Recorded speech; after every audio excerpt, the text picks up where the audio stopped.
Section B of the PIR can be tricky. This section begins with all staff and volunteers, moves to child and development, and ends with family and community partnership staff.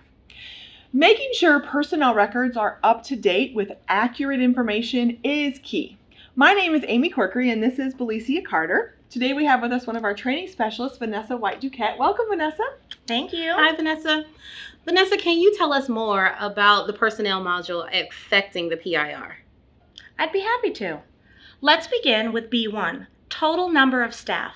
Here we want to count every single person, regardless of the program type, position, or funding. In order to determine which of your ChildPlus users should count as staff and how to count them, ChildPlus uses the temporary or permanent field located in the Employment tab of the Personnel module.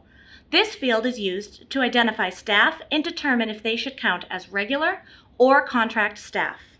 We get a lot of calls about B2 also. This question is used to report the number of volunteers providing services. What should users check if this number is too low?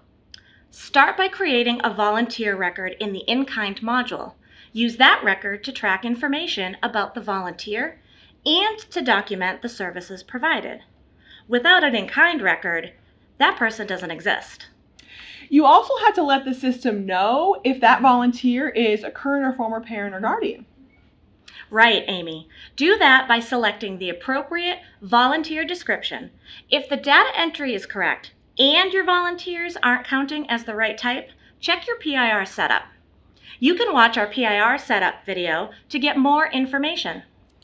Salary and coordination of services are all manual entry fields in ChildPlus. You can create modules to track that information for your agency, but you still have to manually enter totals into the PIR. The next set of questions, B5 through B9, are all about child development staff. Basically, how many and what type of credentials do they hold?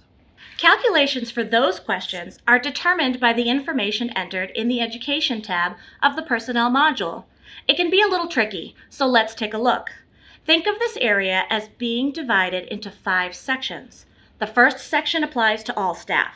Use the next line for ECE staff. Family and community partnership credentials will go here. The next section will be used for FCC and home-based staff. And the last section is for staff members that do not currently have nor are attempting to obtain a degree. I see where the confusion comes in. When staff switch positions, administrators need to update this information. If they forget, it will produce incorrect numbers on the PIR. That's true.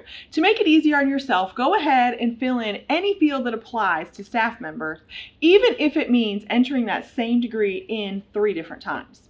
This will limit the amount of changes needed should your staff switch positions. B10 through B11 are more manual entry fields. Vanessa, what advice do you have for B12 through B14, which covers demographics for child development staff? Obviously, you will want to make sure and fill in all of the demographic information for each staff member. These are the first few fields that are found in the general selection of the Personnel module. But there is one thing we have not discussed yet. The PIR positions section found in the Employment tab. It is the only way ChildPlus will know which staff should count as child development staff, FCP staff, coordinators, etc. A complete record with the right position will get you accurate counts on your PIR.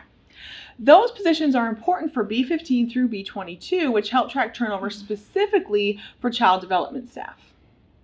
Once ChildPlus has determined who should count for those questions, it will then look here to see if the staff member was terminated, why they left the program, and if their position was filled. B23 through B28 covers counts and credentials for FCP staff. Again, make sure you have the correct PIR position selected and ensure that credentials are placed in the correct location. Vanessa, thanks for coming. Do you have any last words for our audience? Yes. Run reports throughout the enrollment year to monitor your numbers so that you aren't stressed out near the PIR due date. That's always great advice. Be on the lookout for the rest of our PIR troubleshooting series and other CP Smart videos. Bye. Bye.